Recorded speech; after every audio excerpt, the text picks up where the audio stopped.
బ్రహ్మ కుమారీలు ఉల్లిపాయలను ఎందుకని తినరు? ఆయుర్వేదం ప్రకారం మనం తీసుకునే ఆహారం మొత్తం 3 భాగాలుగా విభజించారు. అవే సాత్విక, రాజసిక, తామసిక. వీటిల్లో ఒక్కో కేటగిరీని పదార్థాలు మనుషుల్లోని ఒక్కో గుణాన్ని పెంచడమో తగ్గించడమో చేస్తాయని చెబుతారు.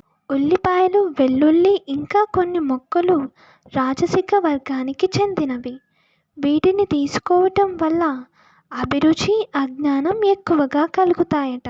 అంతేకాకుండా ఉల్లి, వెల్లుల్లి కామాన్ని ప్రేరేపిస్తాయట. వీటితో నీరసం, కోపం, చిరాకు వంటి ప్రతికూల భావోద్వేగాలు పెరుగుతాయట. అందుకే వీటిని రజోగుణి అని కూడా పరిగణిస్తారు.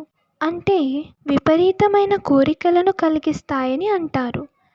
నిష్ఠతో ఉండాలనుకునే వారికి ఇవి డైవర్ట్ చేస్తాయట. అందుకే ఆహారంలో వీటిని నిషేధించారట. అంతేకాక వెల్లుల్లిపాయ, ఉల్లిపాయలు వాటిల్లోని లక్షణాలు మనస్సును చంచలం చేస్తాయని అంటారు. అంతేకాదు దాంతో వారి మనస్సును ఒకే చోట కేంద్రీకరించలేరు.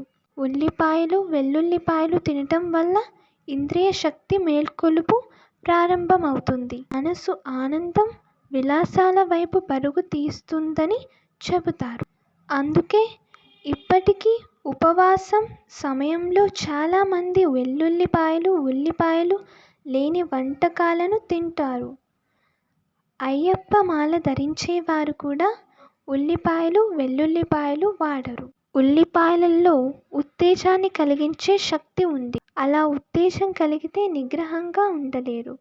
అందుకే పండుగ రోజంతా నిర్మలంగా, ప్రశాంతంగా ఒక్క భగవంతుని మీదే మనస్సుని లగ్నం చేసేందుకు ఉల్లిపాయలను దూరంగా ఉంచుతారు.